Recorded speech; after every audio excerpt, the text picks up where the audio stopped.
We've always defined ourselves by our ability to provide solutions. To do more with less.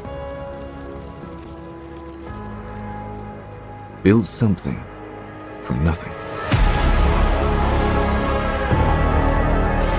To make the unknown known.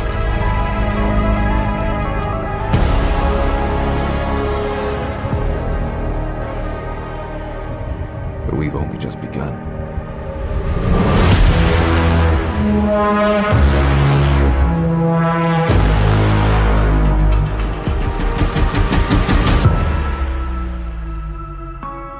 And we must never forget that our greatest accomplishment cannot be behind us, because our destiny lies beyond.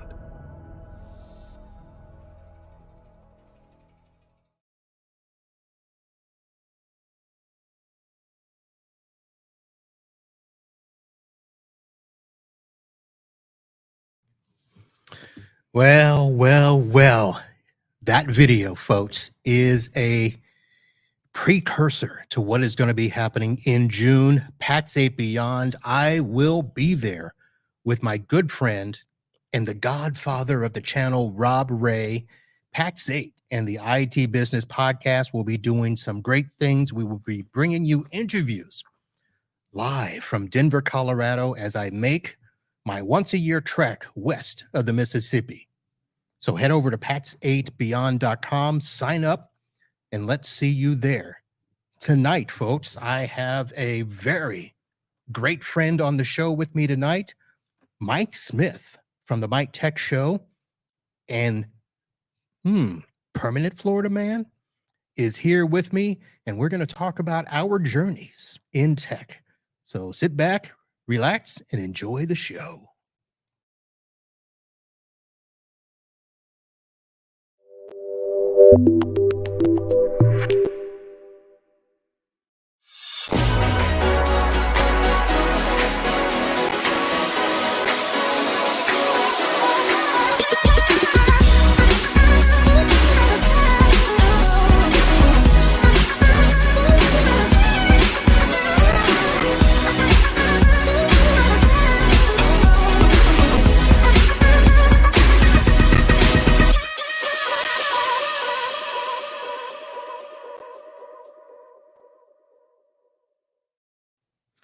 Hello, friends. Uncle Marv here with another episode of the IT Business Podcast, your show for IT business support, where we help you run your business and support your networks better, smarter, and faster.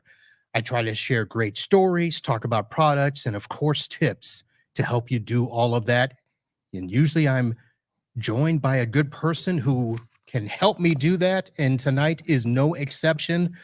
Joined by Mr. Mike Smith from the Mike Tech Show. Mike, how are you? Hey, doing great. Loving this weather and happy to be here. Thank you.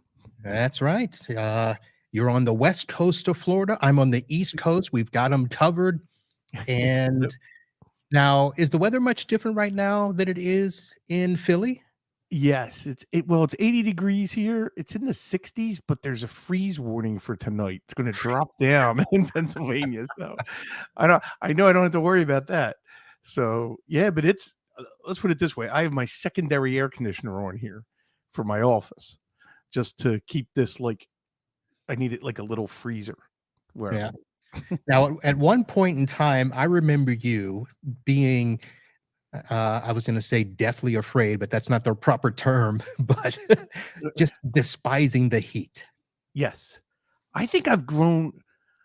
I spent the summer of 2020 here with when we purchased the first time. And I think that got me over the crazy humidity, because I actually have been here in July and August. So, and now this year I'm going to be here in June, So, I think I'm building up a nice tolerance, and I hate the snow. I love it cold, but my problem is the snow, and it's just too much anymore for driving and navigating snow and ice. That's it. I've had enough. So, all right. So I'm going to go back and forth. So I'm like a 3/4 Florida man. Three-quarters Florida man. All right. So let me just go ahead and say hello to some people joining us here. John Reed is in the chat there. Looks like, so we had a message earlier. This came in way before the show started. Brian, I don't know if you were able to join us, but you've been waiting to catch a live stream, but never got the notifications. So don't know what's happening with the YouTube there, but hopefully you got the notification or got your alarm to work and you are here to join us. So welcome to the show. My good friend George Bardisi is in the house here. George is down here in South Florida as well, a little further south of the border, as I like to call it, down in Miami, which I was there today, actually. And I'll start with a story because so I have two offices that are south of the border. One is literally right at the border. It's a branch office for one of my clients that they still have. This is my client that still has a bunch of Windows 7 machines. Oh. And they did not want to upgrade them because these are just a branch office. So they actually remote in to a server, and that server's, I don't know, 2019 or whatever. So they just assume as long as they can log into the server, they don't care what's on the other end. But I told them, I said, look, we need to get those stations updated because there's stuff that they cannot do on the remote server that they have to do locally. And technically they're connected through a VPN. So I've got to keep those machines patched. And so the guy finally was, well, okay, let me think about it. Well, that was, a couple years ago. And every now and then I keep pushing and pushing and pushing. So earlier this week, apparently one of the partners decided that every user had to watch a brand new YouTube video. Now they can't watch YouTube on the remote because we blocked the sound. So they watch it locally. Well, apparently something's going on with these Windows 7 machines where it won't run. Oh, wow. And they're asking me to fix it. I'm like, I'm not going to fix a Windows 7 machine. And so finally he said, okay, we'll send one down there. So I prepped this machine and Windows I'm going 11, down. I would hope. Windows 11? Still Windows 10 because it's a refurb. Okay. Because for those branch offices, I'm just, the computer is only like $495. Right. It's a Windows 10, but it's, it's a couple years old, but I'll support it, as long as they need, just to get them something, because they got to do 26 in total. Right.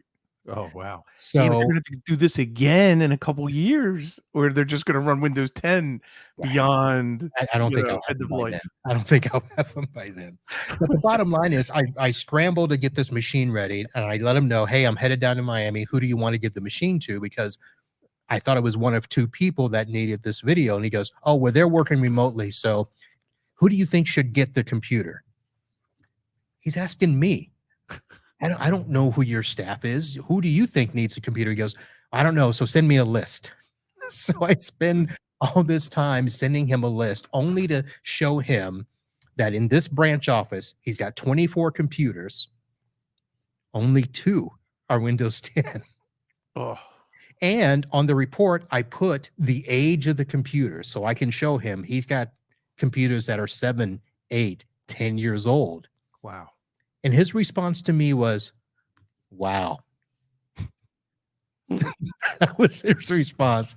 And he's like, well, when you get down there, figure out who you want to give it to. That was his bottom line. You have a little contest when you come into the office. Okay. There's probably only 4 people working in that office because most of them were working remote from home.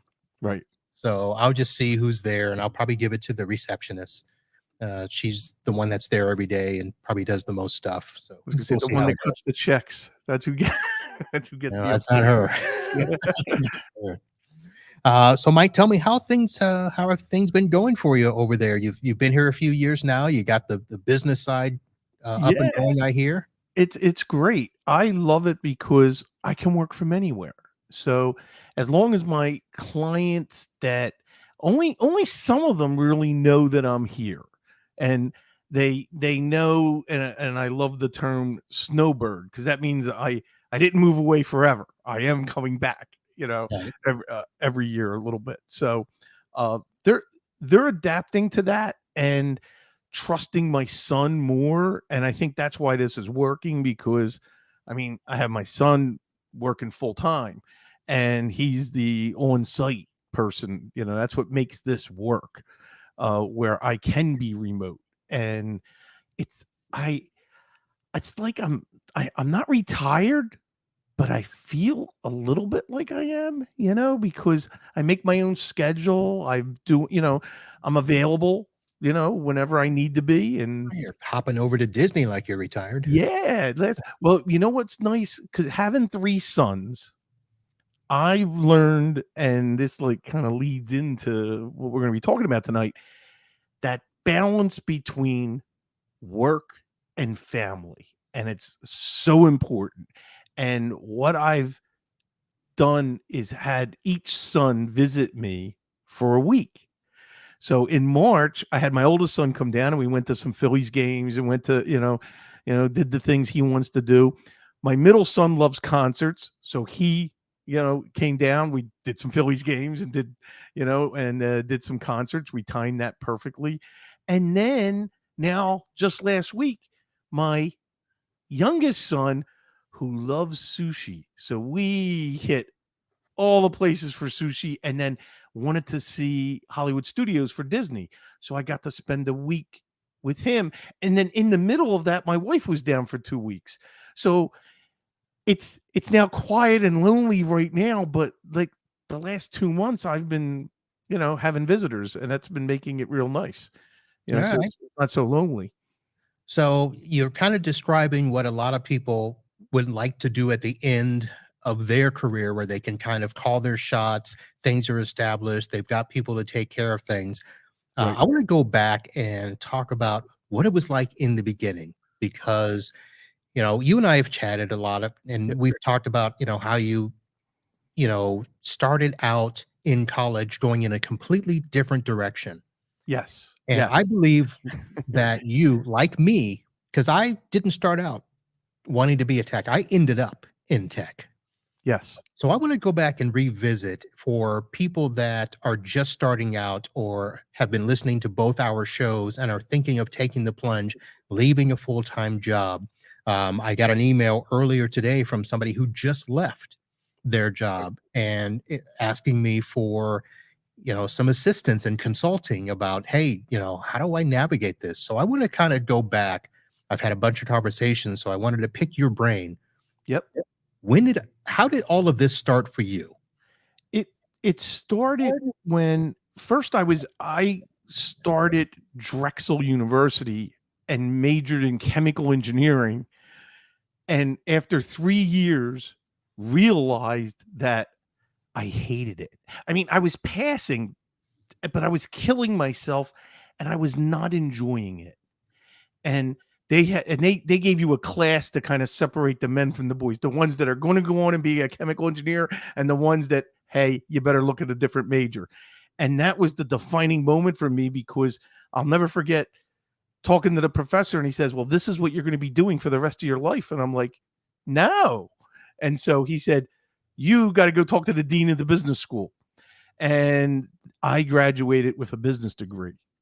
And it actually took an extra half year to finish, because a lot of credits didn't transfer. And so once I'm out there, I get lucky where I had a hobby with just playing with the TI-99 4A and playing with just computers on my own, what was, quote, the home computer at the time. And then it was really my first real job was with the city of Philadelphia in the streets department. And they were like, hey, let's let the college kid take on this project. And it was literally digitizing the city streets. And I get thrust into picking a CAD program. And I pick this program called AutoCAD that had just come out. And so after, really looking at everything, and I really got involved. Then the PC comes out. I said, hey, again, let's give this to the college kid.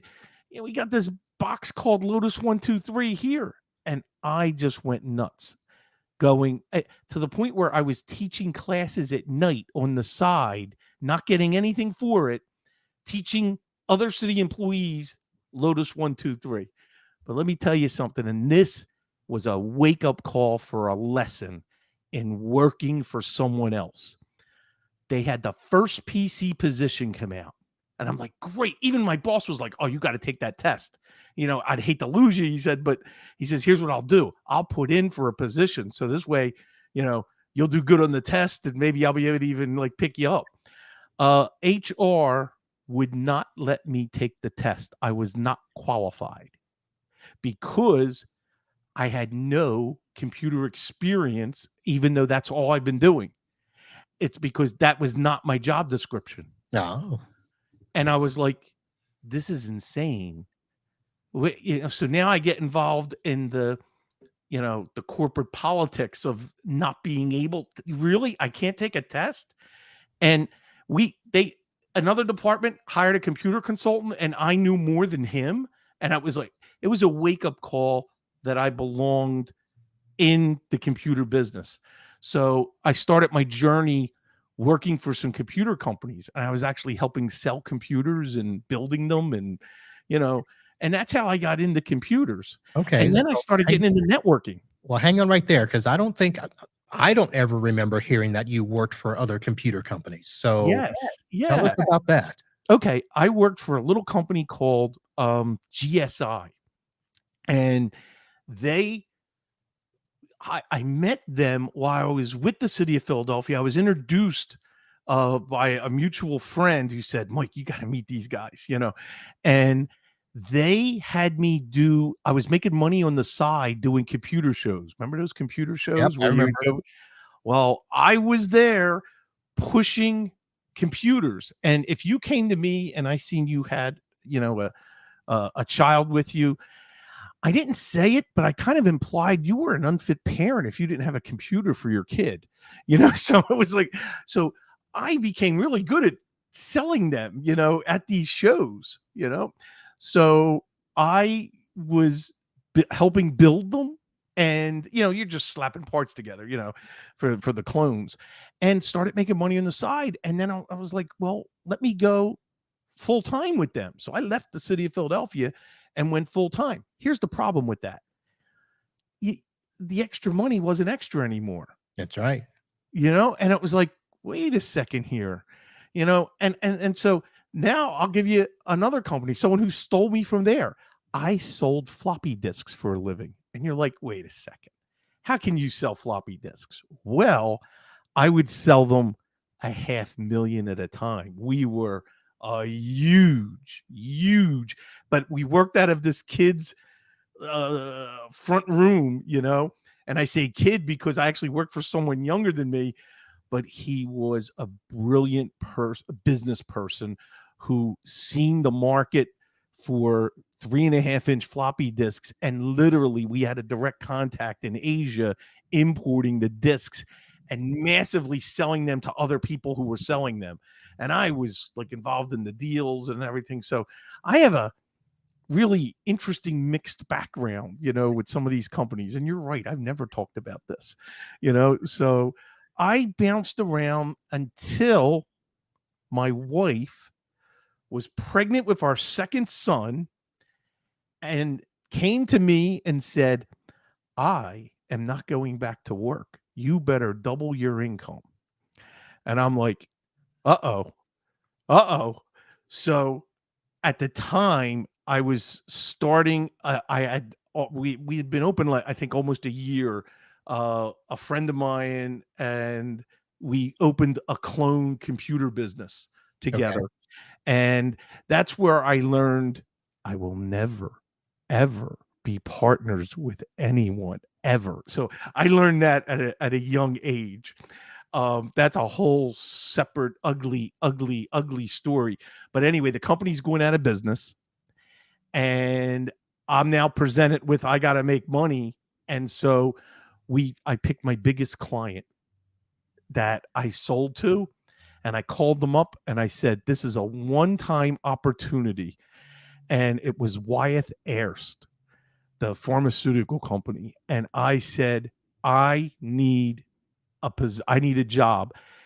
They created the first PC position in the marketing research department and hired me on the spot because they knew me from, I sold them some computers, sold them some Right. printers, and they were like, we can have him. So then that's when I entered the corporate, and I was like, I love that. This is nice. I don't have to sweat. I get real benefits. I get real, Yeah, this probably was, working 9 to 5 and yeah, it lunch was like a breaks vacation. and Exactly. It was like a vacation. And I had, but then you get, you're not making enough money. You have to, move on. And that's when, and it's funny, Lotus 123. I'm now teaching on the side for money at night for a company called the Fredericks Company. Now, this company is not like Fredericks of Hollywood. Everybody always makes that joke. They were a high precision glass manufacturer, and I'm teaching their employees. Well, they need a network manager. And all of a sudden, there was this older guy who attended one of the sessions at night one week, because I would do this once a week. And I didn't realize that he's the owner of the company. And there was a meeting during the day that I was the topic of discussion. They said, look, we need to hire someone. And half the people in that room said, oh, you got to hire our teacher that teaches us Lotus. And that's how I ended up at the Fredericks Company. And then from there, SmithKline Beecham, and then US Healthcare. So I spent a lot of time in the pharmaceutical okay. area. And then finally at AmeriGas, which was my last corporate stop for 12 years. And I look at this. Take advantage of everything that you can. I looked at SmithKline as my boot camp. That's where I put in 100-hour weeks, no sleep. And I learned OS2, CC Mail, and that was my life. Why? Yes. Wait, even before that, it was ArcNet. Oh, my first network. That was at the Fredericks Company, where I got to have computers talk to each other. Oh my God. I mean, that was amazing. You might as well have done Token Ring and 10B2 and Token Ring. Oh, Mal's. Here, by the way, anybody listening to that's older, I just, they're starting to shake and have shivers when you, right. when you start talking about that. But it was fun, and I learned a lot, and then I learned what not to do.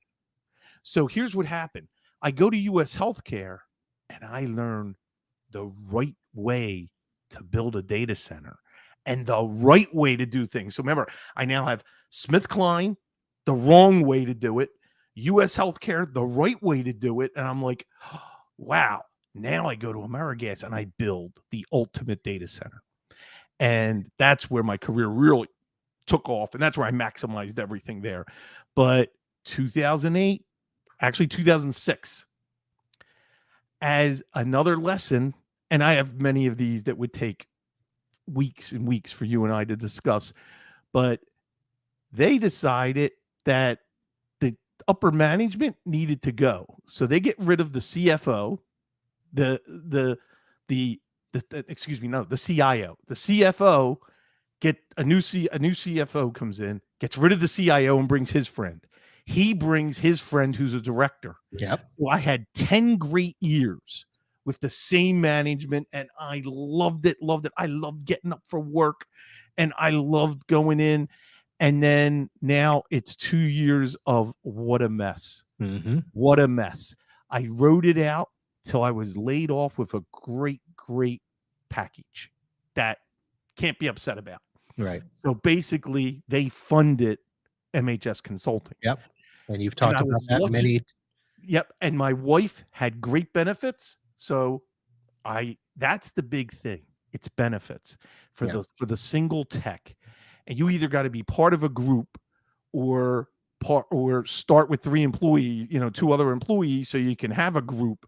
But I was lucky to be able to go into my wife's benefits, and that made it, safe for me to do it. Now it's funny. My wife was very upset because of all that security, and it's hard. So now, but I got that push.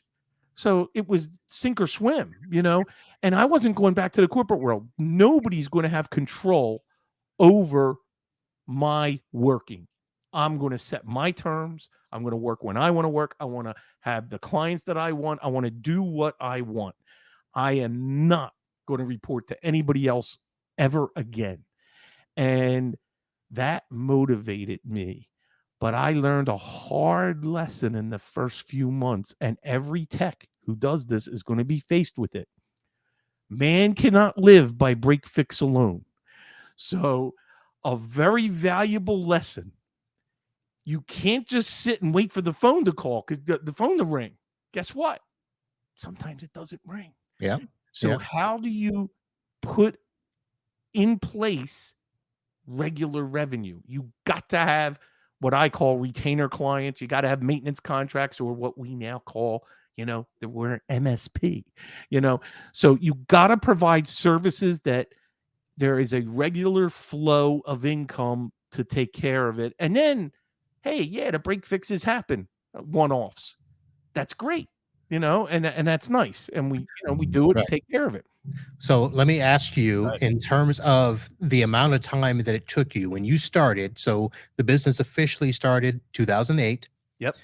And when did you, because we met around 2015, somewhere in there. Okay. Okay. Yes. And Yes. you, if I remember correctly, you were still kind of straddling the fence. You did have retainers, Right. but you were still doing a lot of break fix. So when was it that you actually hit that point where you're like, man, I gotta make this recurring revenue work? You're about right about that. But I'll tell you, I started like in 2010 getting some contracts, but I needed more because I wasn't at the level, the quality of life that I was when I was in the corporate world at the end. So it took a few years before we reached that point of, wow, okay, because you got to remember, hey, and I don't think I'm giving anything away here. I mean, I was making, over 100,000 a year, in 2008. That's, 5 weeks vacation. Yeah. Yeah. I mean, it was, it was nice.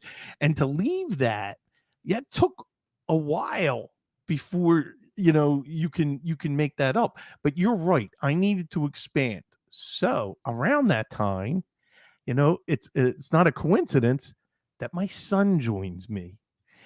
And he was working for Comcast and hated every minute of his he would talk about it when we would get together, he would just he hated it. And I need help. So we were kind of forced into and I say forced because we had our ups and downs that we had to get over in the beginning. It's tough having someone for the family work. It's something I know, just to make it out there. And boy, you know what?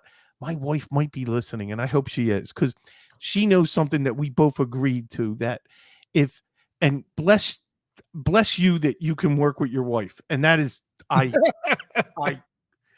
my wife and I know that one of us would have killed the other person by now. It just, that's it. It's simple. There's got to be some space, or we'd get on each other's nerves. You can't be with everybody every minute of the day. It's impossible. It's just not going to work. So, and that's our personalities. That's because we're both Scorpio too. So, anyway, but now I'm at the reverse. I'm down here in Florida, and I miss her because now we're not spending the time together, not enough. So that's I've now thought I achieved everything that I wanted to achieve, but then it's coming to bite me now. See, you got what you wanted. Mm-hmm. Maybe it's not everything. So I got to figure out, and that's the plan for next year, is that balance where we got to figure out, while she still can't come down here and stay down here, she has still 3.5 years left before her retirement. We need to find a way to spend more time together. So that means I got to give a little, and maybe have to come up north a little more, So so we got a couple things that, you learn as you do this. Yeah. So, and you got to recognize it before bad things happen, and that's what I think. I've been very lucky. I've been at the I'm at the front of the decisions. So like knowing I need to get more clients. So that's when, I join things like BNI, like networking group. Doesn't matter what the name is. Is it you find ways to market yourself within other business networking groups so you can gain more business. So once I started doing that and getting more contracts, and then now my son can help me take care of it. So it's like, wow, and then it's okay. We either hire more or get better at automating. Right. So these are things you learn as you go ahead, and just, I remember one of the first things someone would always ask when I was doing Tech Vets, someone would always ask us, hey, do I need this insurance? Do I need this? They listed 20 things that was preventing them from starting their business. And I said, you're forgetting the one thing. Forget those 20 things. Get clients, get customers. That's the most important. The other stuff will come. When I got my business insurance, when a company said, hey, I need your business insurance certificate to continue working in the building. No problem. Okay. Okay. Hey, I need insurance. Yep. That's when you're forced into it. That's when you're starting out, that's when you get it. Do you need nice business cards? No, you get them later after you're making money. You get the minimal, you do what you got to do, but you got to get the business. And that's what I was doing. So now I got I guess what the new challenge is for me. And I don't know when you're in business long enough, you know what? Clients die. Clients retire. Clients sell off their business to somebody else that has IT. Yep. So why don't we do this? Let's do this, because I've had a couple of those myself, and let's use this as a break. And let me take a moment to thank our sponsors and to talk about another networking / conference that you've been a part of as well. Yep. So the first thing I want to do is say that the IT Business Podcast is brought to you by NetAlly. NetAlly is your go-to solution for network testing and Wi-Fi analysis, helping network engineers and technicians deploy, manage, and maintain today's complex networks. They provide fast network connectivity validation. Their handheld tools can validate network connectivity in less than 10 seconds. You've heard me talk about the LinkRunner G2, the Etherscope NHG, the AirCheck G2, all equipped with the latest Wi-Fi 6 support. NetAlly is your trusted ally in the world of network testing. To learn more about them, head to netally.com. In our live show presented by Computers Done Right, say goodbye to computer woes with Computers Done Right, a managed IT services company providing computer repair, IT support, and management in Venice, Florida, and surrounding areas. With their expert technicians, you can get your computer running at top speed in no time. They offer a full range of IT solutions to meet home and business needs. So don't wait. Get your computer fixed right with Computers Done Right. And once again, say hello to our newest sponsor, Instant House Call. Are you a solo tech like Mike and I used to be? Small, medium-sized business looking for remote IT support? Look no further than Instant House Call. Their on-demand remote support software allows your customers to start a tech support session with just a click and no pre-installed software. It has all the features you want: multi-monitor support, file transfer, chat, unattended access, custom branding, and more. So try Instant House Call today for free for 15 days and see how it can help your business thrive. And I want to mention real quick a great networking opportunity that Mike and I have both been a part of, a conference that I will be the MC at later this year, TechCon Unplugged. Are you ready to unplug? Are you ready to connect with the brightest minds in tech? Then join us for TechCon Unplugged 2023 from September 7th through the 10th. you'll have the chance to connect with a community of like-minded tech professionals who share your passion and drive. Attend hands-on workshops and breakout sessions to learn new skills and gain fresh perspectives. It's not just about the work. There's also plenty of time to unwind, relax, and have fun with your fellow attendees. Akko says it's where the magic happens. Don't miss this incredible opportunity to unplug, recharge, and take your tech career to the next level. Get your early bird tickets now at TechConUnplugged.com. Mike, it's been a while. That's one of the first places we met, although we met in Chicago before that. Yes. But you remember the first unconvention? Yes, in Canada. Yes, that That's was right. in Toronto. Yep. So no, I that dubbed was you fun. OMG Mike because it was so hot. Yes, yes, and it's funny that I can't. I mean, I can't. Here you go. You know, if my main AC broke, I'm going to a hotel. I mean, I can't. I mean, you know, I can't live, you know, in a house that's and Marv knows this because I've stayed with him, but he's like, oh my god, you know, Didn't we know got our AC we could got go that low. we got yeah, we got to lower the temp, you know. So that's you know, hey, you know, that's how I am. I gotta even my son at Disney, he was like, dear God, Dad, do you have to keep it this cold in the room, you know? So Hey, that's one industry that you know will always survive down here, the AC technician. yes, yes. So Oh, getting back, I'm looking forward to TechCon this year, and I still got to get my tickets because I want my son to go too, okay. and because he'll get more out of it. Not more, but you know, I think he really will benefit. You know, from the interactions with everybody, and then we're going to another one in a few weeks. I've registered for ASCII Yep. in St. Pete. That's 20 minutes from me. Yep. The ASCII Edge, which used to be the ASCII Success Summit this year, Mhm. even though it's called Tampa, it's actually in Clearwater, No, it's actually in St. Pete. St. Pete.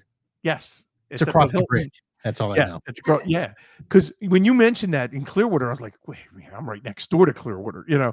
But I looked, it's like St. Pete. I literally get on one road, and it takes me right there. There you You go. know, 20 minutes straight, and I'm there. So now I don't have to stay at a hotel because it's so close. So I Yep. like that. So that is actually the The 12th? No, the 20th now, and either the last week, the 21st, 28th 22nd. and 21st and 22nd, the third Yep, week of June. in June. Yep. So I will be there and we'll Yeah, have hey, fun up sign there. up. Yeah. We'll put a link. As a matter of fact, tomorrow night on my show, I'm going to make sure to put a link for that. If anybody's in the area, hey, it's free to sign up and we can connect. You know, just show up. You Yeah. know, it'll be fun. It's great. Mike, getting back to right before we broke there. So I have a couple of customers that, you know, one has been with me. It was 19 years and 7 months, Wow. and they got acquired. And the bigger company, they're a nationwide company, so they had an internal IT department. So we knew the day would be coming where they would say, "Okay, we're done. Say goodbye." And this was a huge rip out job. It wasn't just they took over. They said, "Take your stuff, get it out. We're Yes. bringing ours in." Yep. And so that was fun. And then I have another client, and it's funny because the second client was actually referred to me by the first client. The office manager there, her Right. sister worked at this other company and got me in there. They also got acquired. Now I'm still working with them. The transition they think is going to be 6 months. So I'm still managing that network there. But you mentioned that, you know, we've been around in this industry for a while, and we get to the point where clients either move on, pass away, which I've had one this past year did die, Yep. and that was the end of that business. And Yeah. interesting times. Yes, that's why.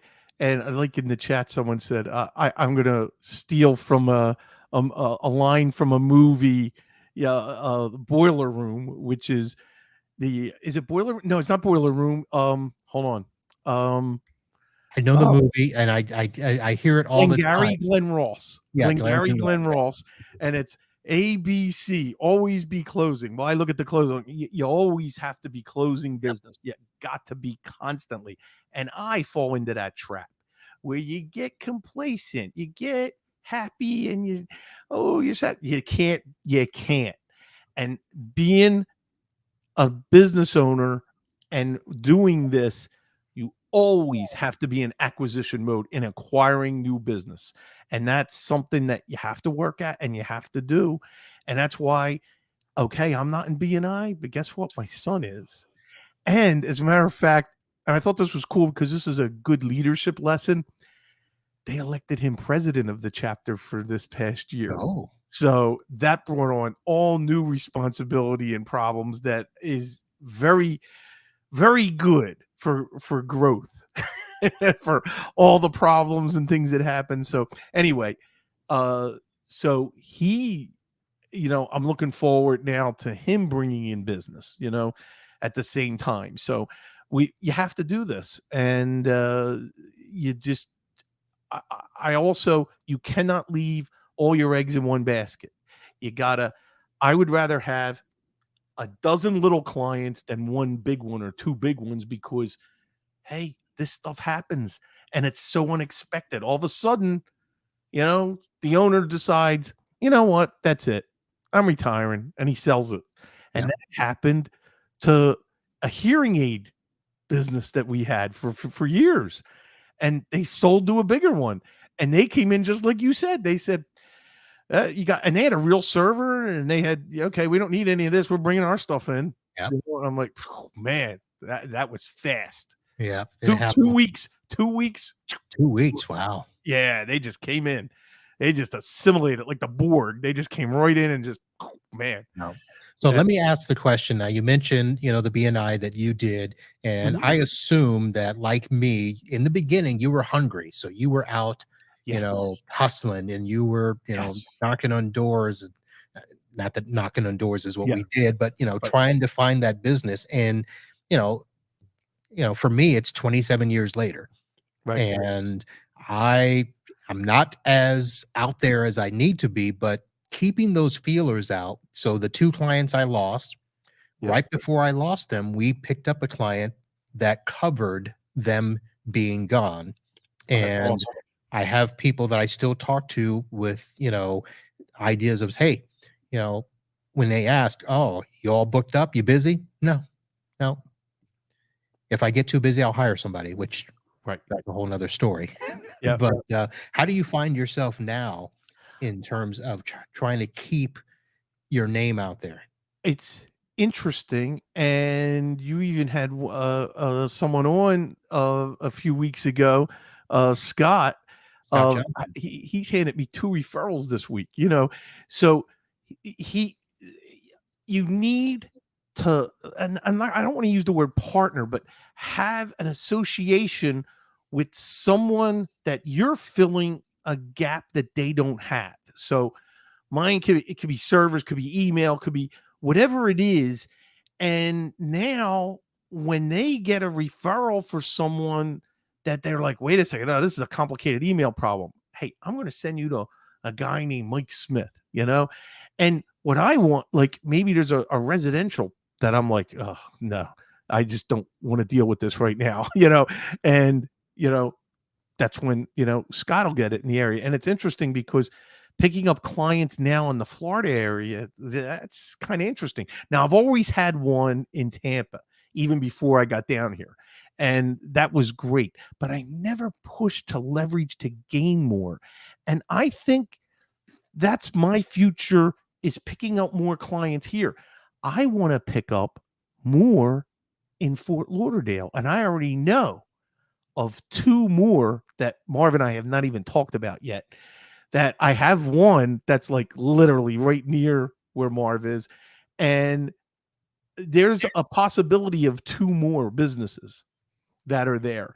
And I would like to have that, because I'd love to send my son once a year down to Fort Lauderdale and hit our clients there or something, and start do it, So I see expanding more, especially in this area. There's businesses, though I did meet, this is funny. I quoted our lowest rate to a referral. And I'm gonna say it was a dentist office. They were appalled at what I think is below market value. And they thought, oh my gosh, we could never pay that. Yeah, dentists in I Florida was like, okay, are they're not a fit. bottom feeders. That is not going to happen. I mean, they expected, that I would come in at like $30 an hour or something, 30 or 40 an hour, and that's like, no, I made that in the 80s, so, so I don't know. I didn't say that, but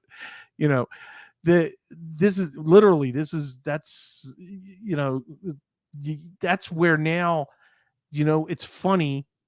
I might would I have taken that in the beginning? You take anything.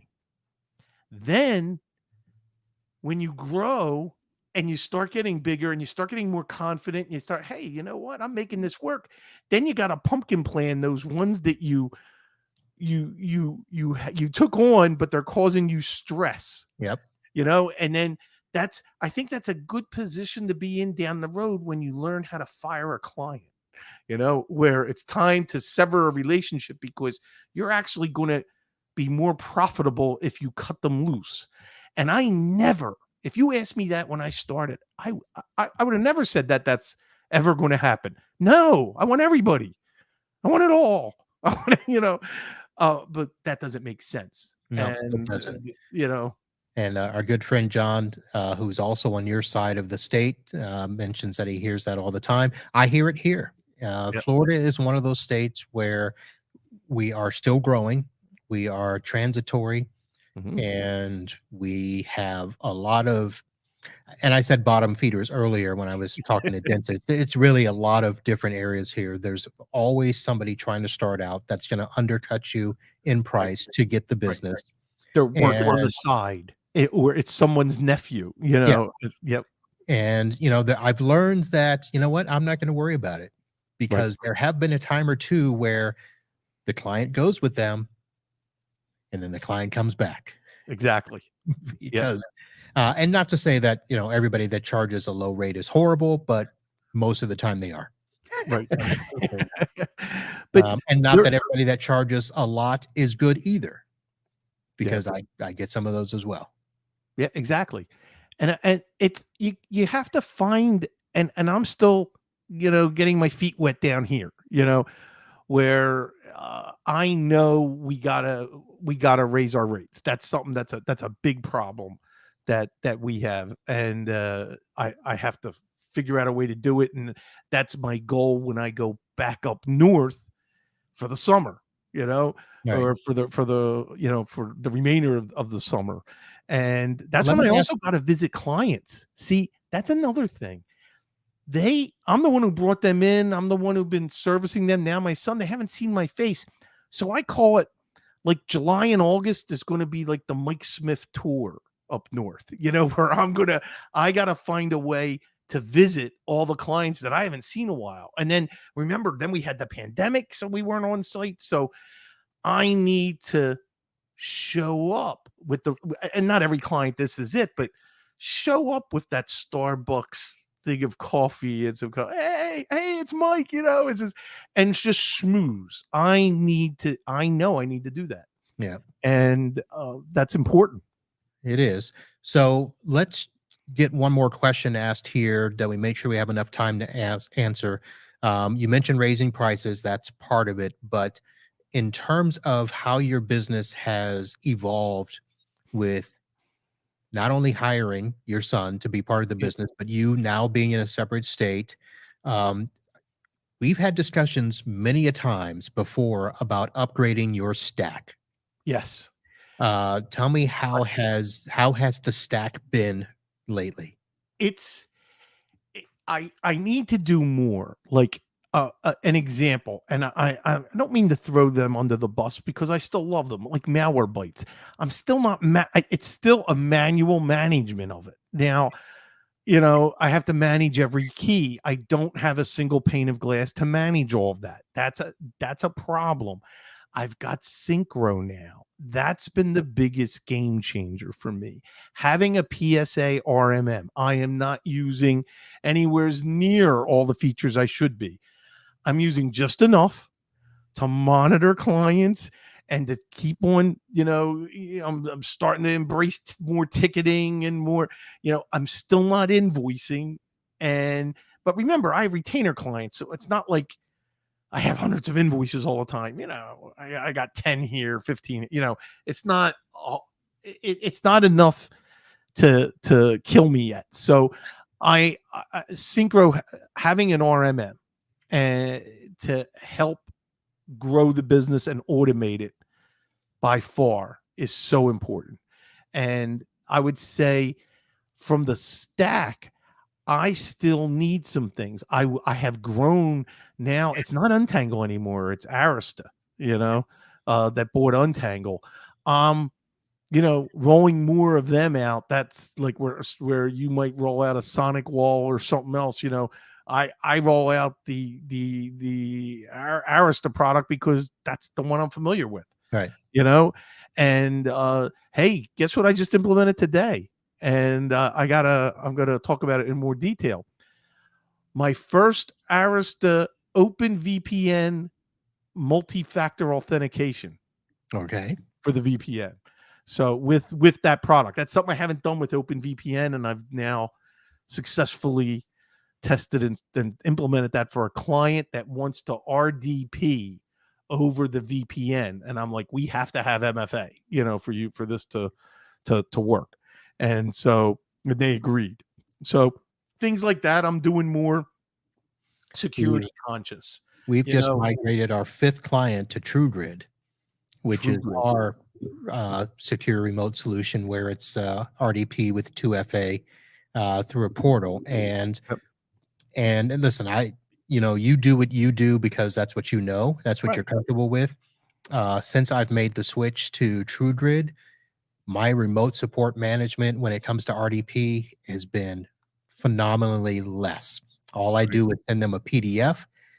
They go to a website, log in, set up their 2FA, and everything gets configured from the local network and syncs up so that they don't have to know a new password. They don't have to do anything. And I just did a law firm today, or not today, but this past week, 30 users. I maybe had 2 calls.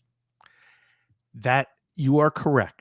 That is going to be my problem with what I've just talked about, because that is a lot of manual configuration of that OpenVPN client. I have to set up the user. They got to have that file that they got to import. Then I got to make sure they get the QR code, hey, you got to download Authy or something, and authenticate. Yes, that's a lot of manual work for the client.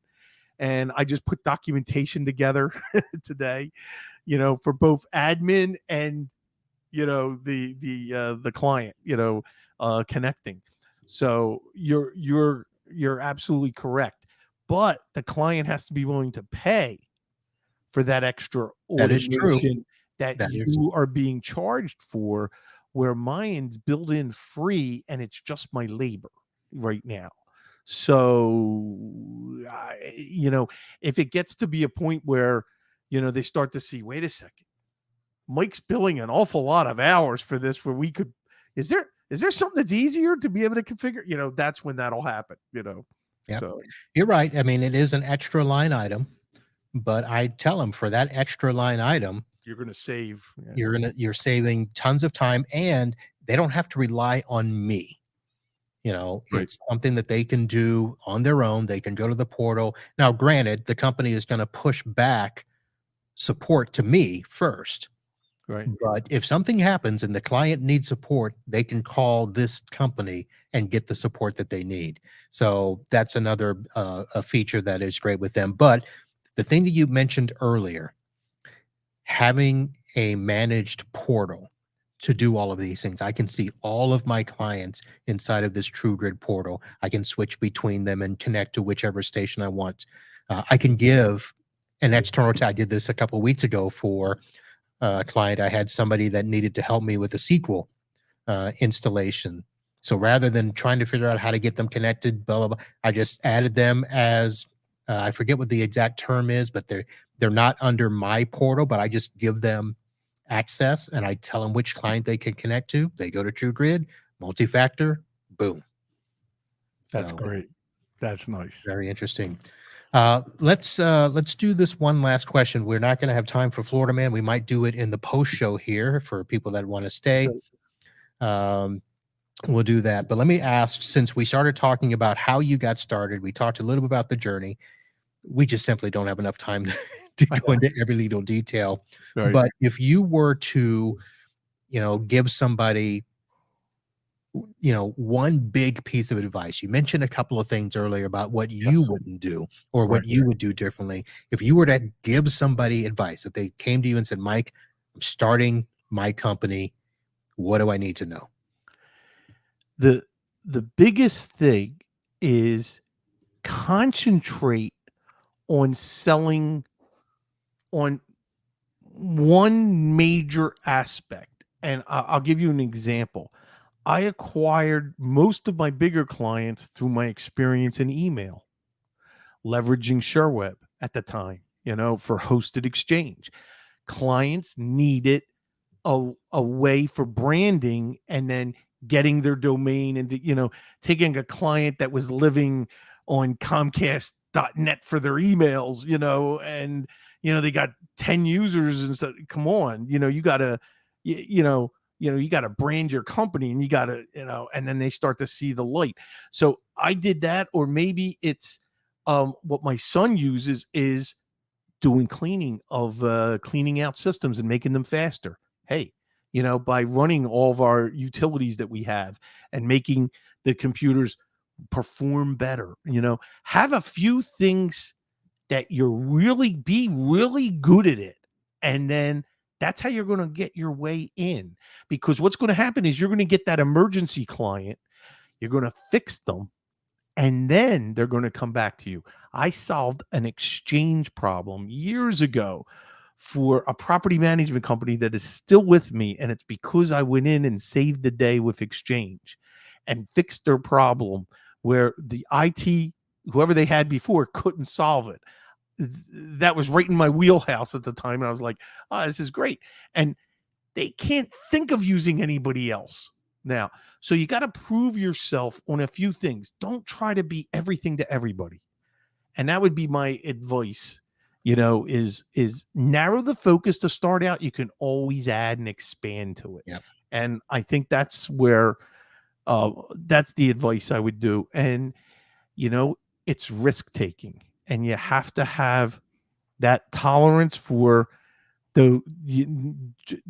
jumping into the deep end, and you just barely know how to swim, so that's something that it takes a lot to do it, and I understand that.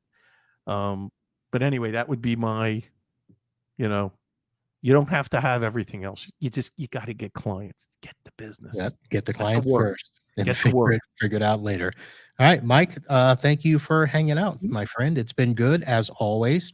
And you. look forward to seeing you next month. It's Yes. probably 33 days away from Yeah. seeing each other over there in St. Pete. Again, folks, if you are in that area on the west coast of Florida, or you just want to fly into Florida and hang out, do that. The ASCII Edge, I'll have the link in the show notes on the episode page, itbusinesspodcast.com. Of course, you can go there anytime and catch any of the past shows, support our sponsors, NetAlly, Computers Done Right, Instant House Call. Hey, if you got a question, I referred to the gentleman that emailed earlier today. You can use our contact page and send me a question or even a comment, show suggestion, anything you want, and we'll try to get it done. And that is it. Our show is every Wednesday, 8 p.m. Eastern. We stream here on, we stream on LinkedIn, YouTube, and the Facebook. And if you are a Mike Tech Show listener, you're actually getting a live feed on his page as well. So thank you, Mike, for doing that. Yep, no problem. Thanks for having me. All right. So next week, I actually have a vendor on. It's coming to the end of our Florida Tech Month. Backup Assist, a company that I had started using a while back in lieu of Datto. Don't hate me, Datto, for that. But they've had a managed service product that I use that's worked out very well. So it's been a few years since we talked to them. They will be back, Backup Assist. And I've got a few one-offs. So again, head to the website and sign up on a podcatcher because those will be audio podcasts only. And you want to be sure to get those. And we'll be right back after the break here. For those of you that are watching live, for everyone that is listening by audio or later, thank you very much for hanging out with us. And on behalf of my good friend Mike Smith, on behalf of my big friend behind me, the A and the C, Amy Coons, who helped me start my business, rest in peace. I want to say thank you. And until next time, holla.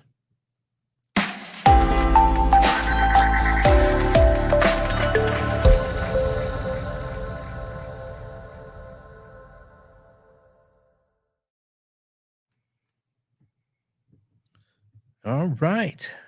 Hey, we didn't get to a question that I was curious of your answer, which is, are you using ChatGPT? So the short answer is no.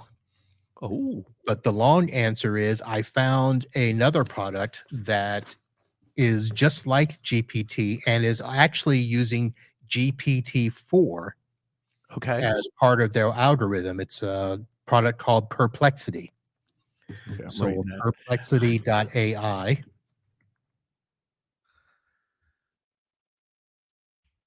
That link here. I'm using ChatGPT to quickly a problem comes up. Guess what I do?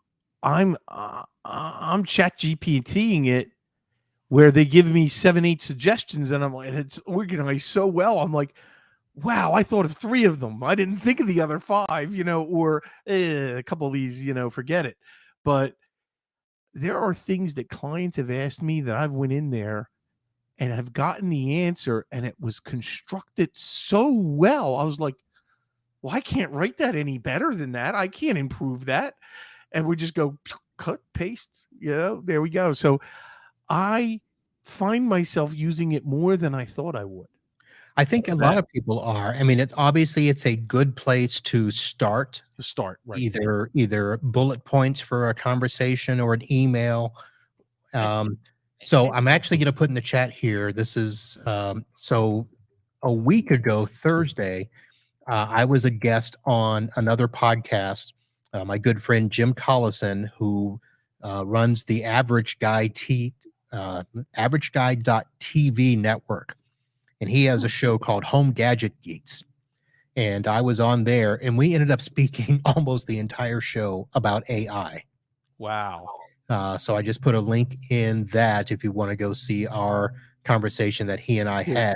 Because he asked me the same question. He goes, are you using it for business? Because obviously the big talk is, a lot of people are, hey, how can I use Chat GPT to, kind of automate my business? And I went from the other perspective.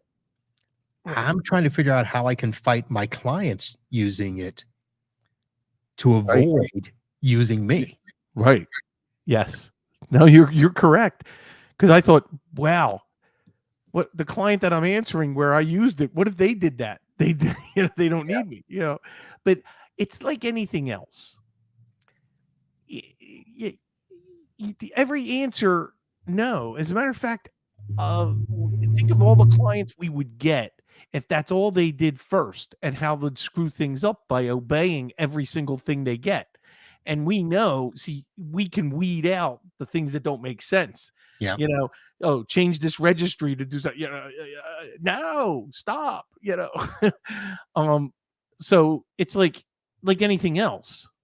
You got to have it in the context of, look at all the years of experience we have, that we now can take it and, massage it or do something, and they're not. Yeah. I like what John just put in the chat. They're not tech savvy. Yeah. So I'm not worried. Let me tell you something. I just had a conversation with a client today that I have a lot of financial advisors. So anybody that supports financial, you've heard of Entrada, right? Yep. That does the audit and does. So I'm on with a client who was one of those businesses that got bought, and now she's a consultant for them, and anyway, long story. I'm helping her, but I have another client that I know we will get a call because it forces them to change their password. I have clients that are financial advisors that are incapable of successfully changing their password and not getting locked out of their Windows machine.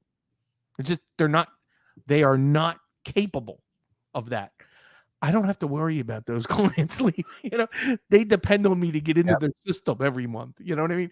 So, and you can teach, you can try. It's just it's not sticking. There are some clients that are like that. I don't want to say an argument, but I got into frustration mode. Yes. Because I was trying to walk somebody through downloading an authentication app on their phone. Oh. They couldn't do that. And my first thought, I felt like one of these little kids. They're like, what do you mean you can't download an app on the phone? Yeah. How old are you? No, but you are absolutely right. They can't. And you ready? Oh, I shouldn't give it. Okay. I don't want to give it away, but they graduated from Harvard. No, there are people that are too smart in one area, yes, not smart in others. So we have to kind of, let that happen. So Giles put up a nice little point here. As MSPs, I hope we are doing more than just fixing problems. So I don't think we will be replaced by a chat bot. No, and I'm educating too, because if I don't want to fix the same thing all the time, that's why I'm trying to, because it's not good. The biggest thing I've run across, so a couple of my clients where either there's a junior on site that's doing stuff, or the office manager is a wannabe tech where they try. Hey, can you just send me the instructions and let me do it? And I'm like, no, because what if you run into a problem? Right. And that's the issue, is where they might go out and get that answer from AI. But then it's like, oh, it doesn't work. And then you go back, where do you go to, and who do you ask? And I say it's the same thing as the YouTube people where, just because you saw a video on YouTube where somebody did it successful, doesn't mean that it's going to work the exact same way. How many times have you watched, and for anybody out there, like you watched them make that recipe? I can do that. It's right there. It looks easy, until you go try to do it yourself and you're like, what did I miss? Wait a second. What happened here? Yeah. Didn't turn out the way it was supposed to. Yeah. But of course, also the fact that, we deal with business clients. Most businesses know that they don't have the money and the time to waste. Exactly. Trying to figure things out on their own. And the ones that do, they end up costing them more anyway. Right. Like I have an electrical contractor that, the main office manager, she really does try. She went, okay, well, look, we're going to try to save by not calling Mike and Mike, and I can't tell you how many times things have gotten worse, and especially when they have a real domain and a real server and so you come on, Do you know how you solve that, or at least how I solved it with my troublesome client? If you call me in the beginning, I'll charge you my regular rate. But if you try to do it yourself and then you call me because it's broke, it's double. I haven't done that, but something I have to learn, and this has been hard. Time and a half or double time or something, after hours and weekends, and raising my rate during that time, which I think would be acceptable, and they really couldn't argue, so, but that's something I have to try, because and especially here during tax time, and I got my, the CPAs where I get the call at 11 o'clock on a Saturday night, so that's, and you're going to say, Mike, why are you answering the phone? And yeah, because I can't help myself. Well, and you gave them your cell number, right? I don't do. But you miss. You know what? I want to go back, and I want you to say, Mike, and you can't, but I want you to insert this on advice for a new client. Okay. Do not put your cell phone number on your business card. Don't do it. Is that And where you look, put it? yes, don't do it. And hey, you know what I've done with our phones, and I did this, more than a year ago. Our phones go directly to voicemail, our main number, between 9 and 6. At 6 o'clock, if you call my main number, you will get voicemail saying there is nobody here right now. That please, leave a You mean voicemail, you and mean we will get 6 back to PM you. to 9 AM? Yeah, 9 a.m. to 6 p.m. Yes, Eastern time. So 9 AM to 6 PM, it goes to voicemail. No. That's when you can call. And Oh, if you okay. call before 9 a.m. or after 6 p.m., it goes to voicemail. Okay, Like yeah, that's it what you won't should even do. ring. Yeah, that's You what know? you should do. Yes. So And I know there are people that, they give the, if this is an emergency, press 9, and then you can go through the prompts, to do whatever. But I there's an stopped emergency doing that. service fee. Are you sure you want to go? See that? I like that So because even my son would stop whatever family thing he's doing to know that there was an extra fee on top of that he would get. yeah. So I toyed with the idea of doing a 911 where if you called in after hours and you thought it was an emergency, you hit 9, and that would just simply explain you've reached the after hours line. A technician may be able to respond, blah, blah, blah. Are you sure you want to do this? And then you hit 1.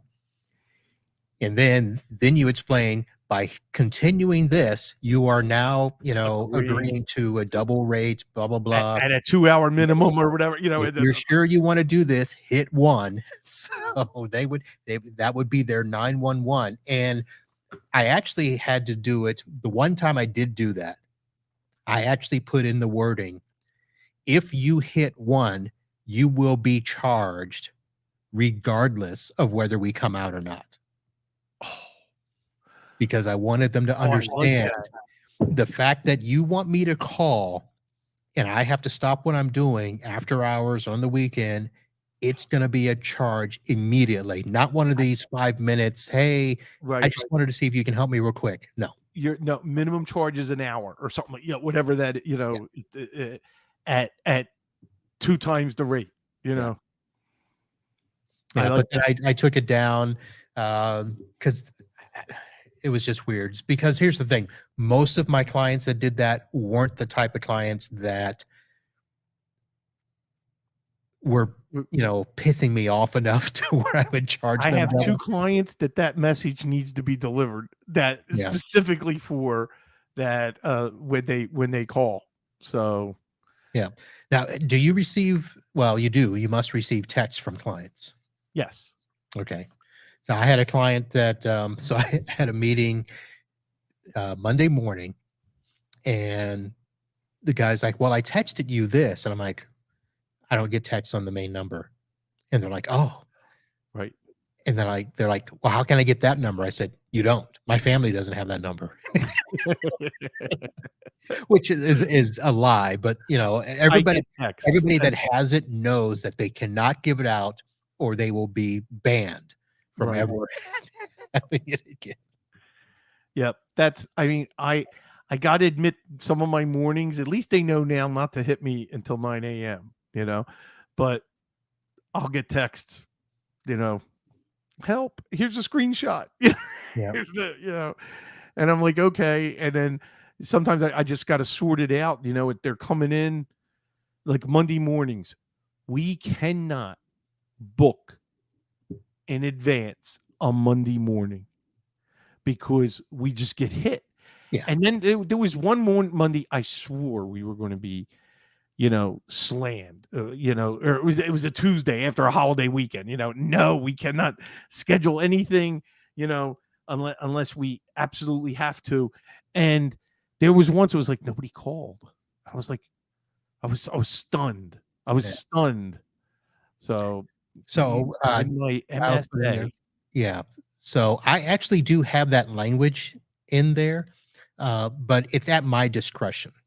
when I will Mm. charge it or not. Because here's the one thing I've decided is if I'm the one that chooses to do something after hours, Yes, that's on me and I'll charge exactly. regular time. And there's many times that I do that at night because, hey, I'm too busy, or, you know, hey, I wanted to go to that spring training Phillies game in the afternoon, and I said, hey, I'll take care of that tonight. No, they don't get billed for, yeah. And Yeah. yes, that, and that does happen. And probably that's more frequently than the other way, where I'm being bothered at night. Usually I pushed it, for at night. And that's a great example of being down here. And if it's non-emergency work, man, I can, push that to when I feel like doing it, Yeah. and So that's I love it. now she mentioned the MSA. I don't know that you ever talked about having an actual MSA. Do you have a master's service agreement? I call it a consulting agreement, Okay. and I do have it, but it doesn't list after hours, and it's old. It's, you know, I barely edited it since 2008. You know what I mean? So I have a standard proposal that's got language that could be probably challenged in court if it won't, but like I'm not responsible for anything that goes wrong. It's like there's a little Okay. You're paragraph. in Florida. You're in Florida now, Mike. That doesn't hold up down here. Yeah.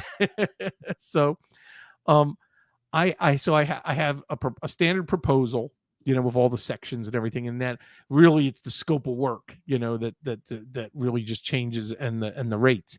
And then I have a consulting agreement that I use, and never had to enforce it, never had to do, it's just Well, it's out there.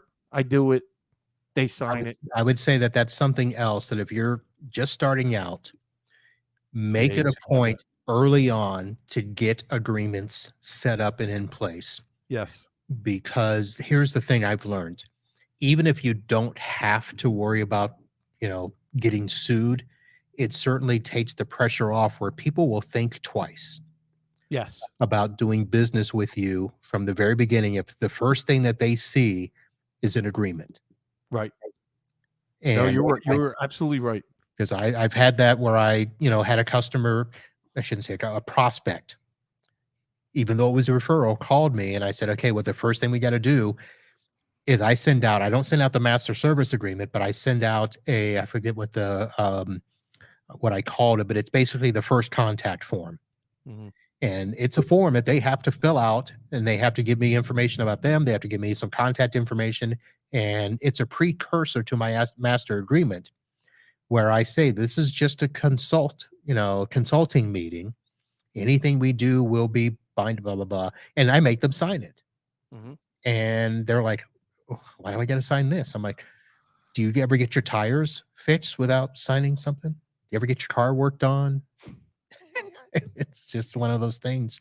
Our industries, we're notorious for just doing everything on a handshake. Yes. And they don't feel like they have to pay us with our time. Really? The electrician that came out to your house, you don't expect to pay him before he leaves? Come on. Yeah. You're right. But that's where I try to not have those clients. We can smell that, like in on the first meet. Yeah. I know, and I've sat with a client that I was like, and I'm thinking in my head, oh, you're never going to want to pay me, and you're just going to abuse us, and this is not a good fit. That's what I'm thinking in my head as we, continue to talk. And that's what's nice. I can walk away. Did I try to, what? I talked about this on a show. I tried to not have two clients that I'm not sure I wanted. And one, I constructed the most beautiful response to walk away. And I because of I smelled a problem, that this was going to be. And of all people, a small law firm. And I wrote, I think, such a great letter that, getting us off the hook, that was so nice you know, but that I don't think I can solve this the way you want it because it's not possible. And I don't think we're a good fit because of this, you know. They called back and begged that we take the one because she says, I want someone that's as concerned about their work that you just showed in that letter. And Yeah. you know, the relationship started out so much better because of that. And we and they're happy, I'm happy. They pay me right away, and it's like, wow, that started out really good. Yeah. You know. And then there was another one that I said, you got to look. I got a bad sense about their old IT company, and I said, you got to get rid of them. I said, remember we tried this before a year ago, and I said they're standing in the way, and this isn't going to work. And the board got rid of them to hire us. That's what you got to do. You got to just be willing to figure out where that line in the sand is. Yes. And that's where it stops. And but it takes time. You're not going to do that in the beginning. You know, no, you're not. No you're way. not. You have to have the confidence and the, you know, to be able to do it. You know, you still want to have some sort of a line. Just know that line is going to move. Right. Right. Right. You know, and it may be a soft line. Yeah. My son has saved a couple clients where I was like, I'm done with them. This is to me to my son. I said, you are never allowed to help them again. I said, if they call you direct, you send them to me because they were late payments, you know, and I couldn't take it anymore. And I said, I don't care. And it was funny, had that conversation with them and they got better, you know, and all of a sudden I'm now not sweating out payments. They're paying me on time, you know, because I was like, look, this just, you know, it's not working. I can't chase after my money. Go ahead. Yeah. It's a squiggly line. It's a squiggly line. Yeah. No, that's true. Is. But so the client that I just got that is bigger than the two that I lost was a client that a year ago I met with them for the second time. They actually acquired one of my older legacy clients. It was just a print and sign shop. And so it was just a few computers, and it was the guy I played basketball with. I really didn't want to take him on as a client, but I ended up doing it. But he got absorbed by this event services company. And he's like, you know, Marv, come in and, you know, take over this stuff. And I mean, there were 50 plus computers. Wow. And they had an inside tech and they had a managed service company. And I'm like, well, then you're good. And he's like, no, we're not. So he finally convinced them to do stuff. And I went and met with them and I gave them my agreement. And they're like, well, we can't afford that. I'm like, okay. And I walked away. I never expected to hear from them again. And they called back and said that we want you because we know that you're going to fix us up. Turns out they've got a mess. Yeah. And we just had a meeting and they finally looked at me and said, Marv, what do we need to do to really make this network right? And I said, you got to scrap it and rebuild it from the ground up. There's too many Band-Aids for me to rip apart and undo. Yes. Do you know, there's a financial advisor that I was helping break fix because of the relationship with me with one of the persons, you know, they were in my BNI chapter and blah, blah, blah, blah. Okay. They break away from Ameriprise and go on their own. Do you know they pick a different company for their support because of someone there? And then he's like, you know, we can always come back. I'm waiting for the shoe to drop and them not being taken care of and not being as responsive. And now I'm deciding, I was cast aside so easily, so nonchalant that I don't know if I want them back. I mean, even if they come back, I mean, I may just say, hey, you know, that's a different line for me. That's a different, I've taken the point now where if you walk away from me, don't come back. Don't turn around. Don't come back. Don't come back. Yeah, because I don't want you, you know, now. So that's a hard thing because I went through a couple where they, went their separate ways, and then they called me back, and we talked about things that got to be different. Oh yeah, they will be fine. We'll sign your agreements, blah blah blah. And then a few months later, it's back to the same old ways. And I'm like, okay, you can't do this. Cannot. And luckily, I had the agreement the second time to say, okay, it's in the agreement. You do this, I do this. So, late payments, something that I have yet to still put on my invoices is that a late charge or a late fee. And then I know you got to go by the state. So I have to, look at Pennsylvania, more than anything. Do you have that in your invoices? I stop worrying about that. I don't do late fees. I just say if an invoice gets to 90 days past due, it's going to collections. Okay. And if it goes to collections, we are then in negotiations to part ways. I got so sick and tired of adding a late fee and then have somebody pay. Oh, well, we left off the late fee. Right. And now you got to fight that. And I'm like, you know what? I'm not dealing with that. So the bottom line is 90 days collections, period. I don't, if you're late, I'll send you, a reminder. Right. And that's what I do. Yep.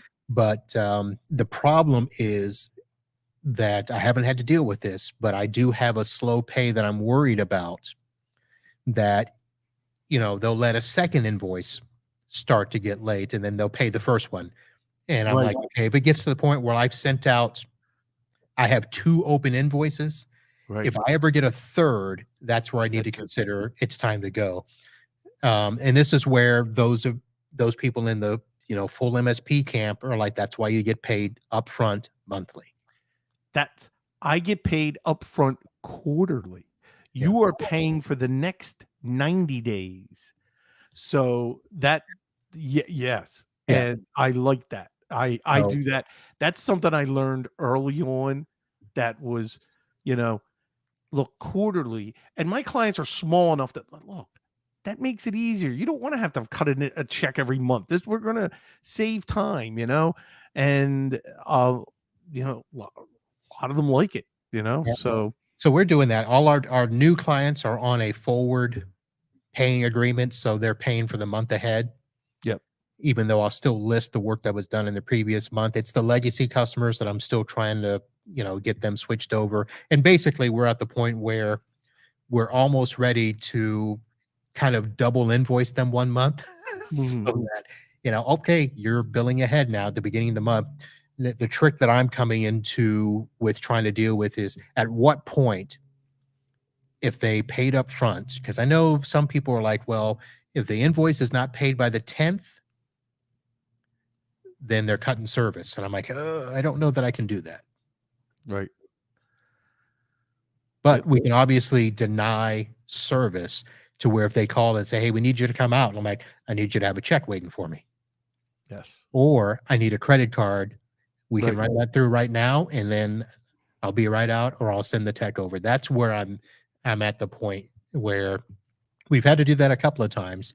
I remember I had a body shop that wanted me to do some stuff, and so this is where it got me to where the collections thing came up, where the guy called me and said, okay, yeah, I'll have a check when you get here. I go there. He conveniently was not there. And no check. Yes. And so what did I do? I left. Yes. And then he called back. He said, oh, I'm so sorry. Can you come back? And I'm like, no, credit card. I had my son turn around, and that person came back on, and I said, look, we're not going forward. And this is a new client. And I was like, look, we're not moving forward until you pay me. Yeah. And I got a credit card, for them. And, so that client went on credit card. That's when I started the month ahead. Yep.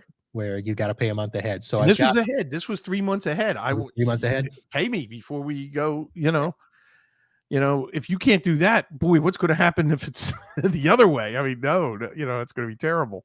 Yeah. So waiting on a customer now to pay me a deposit for a large network refresh. No. Now, see, this is where I want 100% of the hardware up front. That's like Marv and I are possibly working on a deal where there's going to be equipment purchased. You're going to get paid 100% up front before you place the order. Okay, because that's the way I work. So it's a, and I'm not going out of business because of a hardware order. And it's just I won't allow that to happen.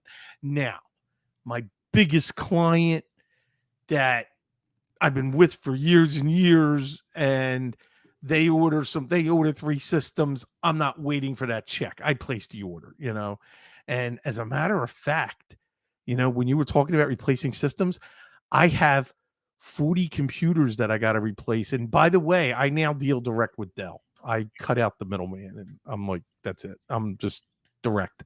And and it's because of this deal, I'm going to have to order 40 computers, but they're only going to buy them 3 at a time, because we're just going to, over the next year or two, as we phase out Windows 10 and put in Windows 11, So I have there'll be 40, little Dell Micro 5000s, the real small one, Okay. that I'm replacing all these old refurb systems. So they know that has to happen. And this is the one where my son threw his back out because of the engineering precision workstation that he just set up. So was it the 5820, the big boy? The 7920. 7920. Okay. Yeah, they're huge. I just did a bunch of 5820s. Where you got to have the handles on both sides. Yeah. See, I don't know how he handled that, lifting it and doing everything, but he definitely, he definitely threw his back out. So that's those are not good. That I didn't want to go down that on the show, but anybody that's listening here, this is something that now I'm struggling with, and we had to push appointments and everything for the rest of this week. They're not emergencies. Luckily, they're all little things, but they got to be rescheduled until he can do it. Like I said, that's the only thing that may force me back to Pennsylvania earlier, is how serious is his back. Now, aren't there some people in our group that are close enough that they could, be smart hands for you for a little bit? Up in Pennsylvania? Yeah. Not really. Isn't who's there? Barry, who is Barry? No, Barry's not close to you. Barry's close to. He's like in between Pittsburgh and Philly, I think. Oh, okay. I don't know anybody that close, that can fill in like that. So luckily they're not. I'm not at an emergency level yet. Do you know what I'm saying? Where these were things that can get rescheduled. It's not a big thing yet. But if it becomes that, that's where I'm. It's got me thinking we need another tech. But which means I still need more business, and it would be nice having. See, by myself, it was like, I need a break. I got to have one person. Well, now, because I want to be down here, I need 2 in Pennsylvania, because I hear you. And then it's like, okay, hey, I get 2 now. Group insurance, the 3 of us, I would maybe not be with my wife and go back on my own with. Check pricing first. Health insurance I know. Gotten to be ridiculous. I know. Plus, we're at a point where she's getting ready to retire, and that puts us in a whole different category of my benefits, where I'm just like, that's big. It's really big. I'm sure you're seeing all those commercials for the Medicare Part B and C. Yeah, which one? Yeah, I know. And you need someone to help you navigate all that, Yeah. So that's big. And now I'm thinking, now I'm at that point, where it's like, wow, that means a lot. So speaking of, I was going to end off here, but I want to ask one last question, because now that you're spending so much time down here in Florida, what are you doing for things like that? Have you made sure that you've got, doctors and hospitals in network with your plan up there, or are you Yes. So trying to? I need a GP down here without offending my GP in Pennsylvania. So I gotta that's that. But I have down here. I got my podiatrist. I got my eye doctor so close. You know, one of the things in living in an over 55 community in a predominant area that's older, you can't throw a stone and not hit a doctor's office. So I am very lucky. My eye care, my dermatologist, the podiatrist, the hospital, which I've already unfortunately had a visit. What was that, 2 years ago? With the broken shoulder. Yep. So there's yes to everything above, including prescription meds, which is interesting because some just came today. I have both addresses.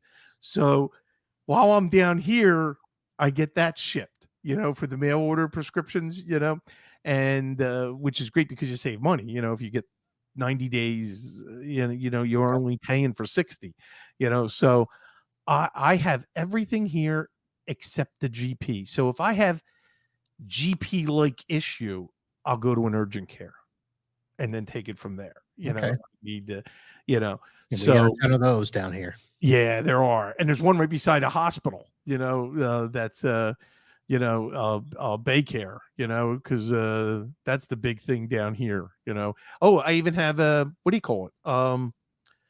Orthopedic surgeon that worked with me down here with the shoulder, and even physical therapy that's nearby. I had to use. So I unfortunately was introduced to the doctor's offices very early in coming down here. So yeah, you're right. That is very, very, very important. And I'm happy. As a matter of fact, I'm happier with some of them down here than I am with any of the ones in Pennsylvania. Like I said, except for my GP, I really like, so because some of the expensive meds and everything, he'll give me what do you call that? The samples. Oh, the samples. To know, like, because you don't know. Hey, let me tell you something. There's a drug that I wish I had that matter of fact, when I was in Toronto, I actually visited a pharmacy and they said that you have to, and my doctor actually wrote me the script because it's so incredibly expensive that, and we have tremendous insurance and the insurance won't pay for it. That's another discussion. If you ever want to have a show outside of talking about medical, let me tell you, I got strong opinions. Anyway, so now I'm in Canada seeing this script that instead of $3,000 a month, it could be $1,000 a month.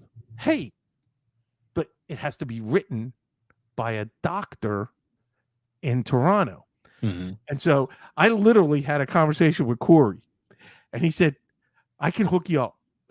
Right. So, there was I'm not on that med. We found another med that, but I mean, that's what it came to. Can you imagine that there's, a prescription that you need and your insurance can't cover it? Oh yeah. I hear those stories all the time. So listen, I'm just a few miles from Del Boca Vista. we have all the time down here. And if you ever watch American Greed, there's been 2 stories on the show American Greed about pill mills that were literally right down here in Broward County. Wow.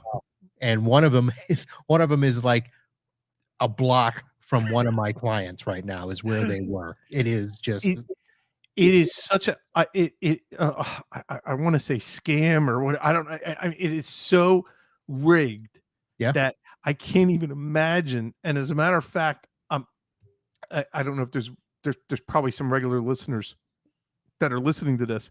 I got to be careful, but I have a listener in the Mike Tech Show chat that I believe that the medical problems are because he can't afford the meds. Do you know what I'm saying? And that's terrible. Yeah, we have a problem in this country. It's unacceptable, Yeah. and that's a problem. So you're correct. I may not want to move because my wife works for the government, and having the benefits that I have, I'm like, I am very, very, very lucky. Yeah, gotta I check those out. Yeah. When Kim moved from Ohio to here, it was a big change in what she could get medically. And when she went to work for me, we had all these requirements, and because we're still really only 2 FTE, so 2 full-time employees. So Right. even So in my how do you nephew, get so you're not getting the groups unless you have a third. You no, don't have a third on the books. no, Just we to had do my that. nephew for a while, but he wasn't full-time. But even still, I mean, we got lucky. We're on a plan where we're not, getting gouged terribly. Okay. But I know it could be cheaper, but we're finding that even if you're in the group plan, because of the changes they keep making, Yeah. That's I've got my one law firm there. He's so frustrated because every year they have to find a new plan because they get opted out by some stupid little technicality. that is my biggest client keeps changing that. I mean, they got 60 employees and they got, and they keep changing, And they're not saving money. So when we look at what they're paying per employee and what I'm paying per employee, we're the same. So now I I will tell the say wife this. that, look, just we're paying it. We're not, until we have to look for something else, we're just stay with what we got. I do offer Aflac because that's something, and I pay for that. And I had to bring my wife in under us to be able to, you had to have 3, but they can be independent contractors, and they could be. It's very. You just need 3, and they So don't have to be employees. we'll have to look at that because she's And then, paying for an Aflac plan herself. pardon me, She's paying for her own Aflac plan. Kim. I'll have to look at Oh no. I don't know what you got. It's cheap. I'll just say that. Yes, and I gladly pay it. As a matter of fact, I'm already thinking in my head, well, my son got his back hurt, and that is actually covered for whatever extra he ends up, if he has X-rays or does anything, like even my physical therapy, they didn't pay enough, but it helped, Right. per visit, and all the, the boot, did it pay for the boot? No. Hey, advice to everybody here on Aflac. And I did not know this until this is my medical words of wisdom before we part. If you have Aflac and you have accident, which is the real reason to have Aflac, Right. at least one of them. If you lose a filling or a crown and you bite into something, that is an accident. I did not know that until my Aflac guy, who I bought it through, was a BNI member, and so it's someone I could call up, and say, "Oh man, I'm I got damn crown that's got to be redone," and he says, "Did you file your claim?" No, he says, "That's an accident." Yeah. And I was like, "Oh, that $900 crown, I got $700 back." Yeah. I'm just, Aflac is the AAA of the medical industry. yes, There are a lot of things covered that you wouldn't think. you wouldn't think. And then now, like, knock wood, I've been a year and I don't think anybody's made a claim of anything, So I mean, they will eventually win, That's but that's not the point. The point is, now here, this is very horrible. This is just so bad. I said, if I'm ever on life support, you may need to keep me around a little bit to maximize the What's the daily now? How much have we paid in? Let's get that spreadsheet working.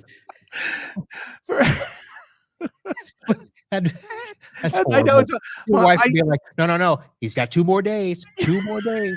Don't pull that plug yet. you should have. I mentioned that, and the look on my wife's face, and I think whoever else was in the room was like, "That's horrible." Like to even think about things like that, But hey, that's I would do that.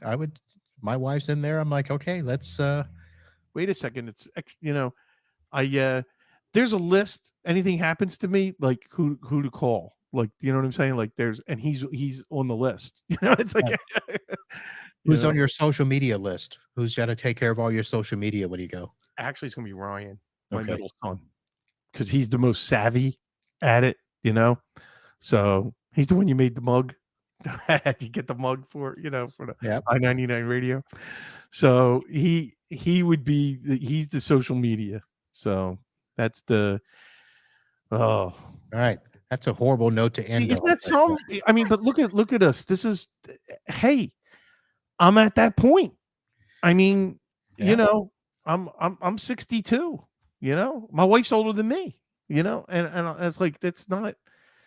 You know, it's reality. You know, and It is. and you better think about it. And I got a will. I got a living will. I got you know, I got all those things just in case. You know, so That is a show topic, by the way, that I have marked in my folder that I need to put together for you really have to.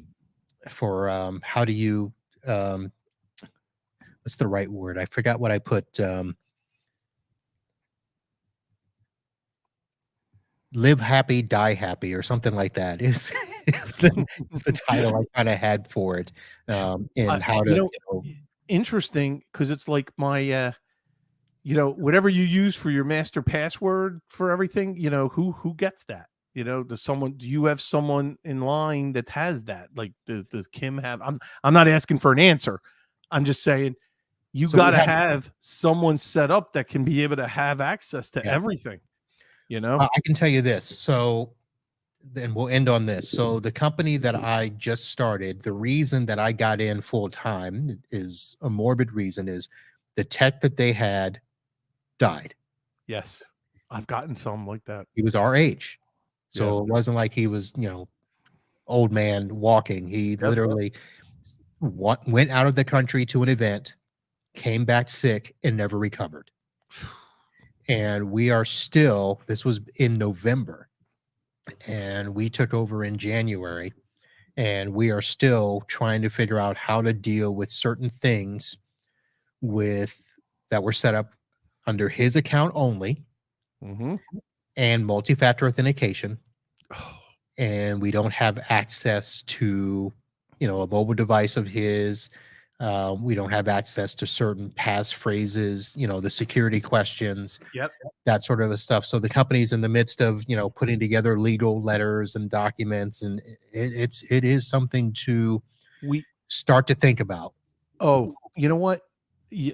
Get me on that show, because I got to talk about a client that years ago, and I'm on, and we need to change email. So that means, oh, okay, wait, I need access to the DNS.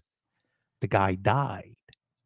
So it used to be the IT, and the domain was good for 5 years. So we didn't have to worry about the domain expiring, but I needed access to the DNS. Yeah. The owner had to prove that he owns the company to ICANN. So I've actually been through this to take ownership of the domain, which is the company's name, you know. So I've actually went through this where the papers for him owning the company, a copy of his driver's license back and front and everything, and had to file all this. It took a couple weeks before we got, you know, before GoDaddy said, okay, you know, here, we'll give you access. A lot of work. Yep. All right. Well, we will talk about that and all the tips you can get here on these podcasts between myself and Mike. So hope you guys enjoyed it. We had a bunch of people stay and hang out with us. Thanks for hanging out. Even had Rick Smith from the MSP Unplugged group hanging out over here. So that's it, folks. We are going to end off here. Thank you for staying in the post show, and we'll see you next time. Bye. Hey, see everybody tomorrow night.